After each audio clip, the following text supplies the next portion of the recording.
Keiktis nėra gražu, tačiau kartais mes emocionuojame ir išreiškime savo pyktį, nusivylimą arba nepasitenkinimą žodžiais. Daug kas galvoja, kad anglų kalboje yra vienas keiksmažodis, prasidedantis F raide. Tačiau šis žodis yra pernelyg stiprus ir vulgarus, kad galėtume jį vartoti visose situacijose.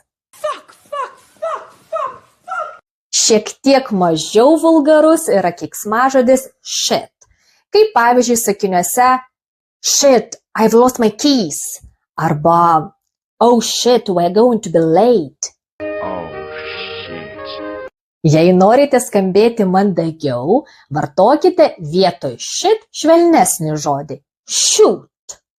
Pavyzdžiui, shoot, I forgotten my book. Oh, shoot. Kitas populiarus keiksmažodis yra žodis damn. Kaip frazė damn it.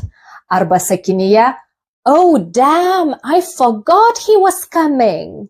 Damn it. Taip pat anglakalbiai mėgsta vartoti žodį hell kaip keiksmažodį.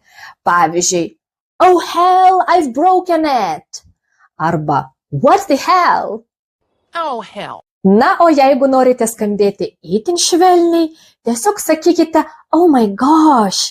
Čia sušvelninta frazės oh my god versija. Oh my gosh. Oh my god.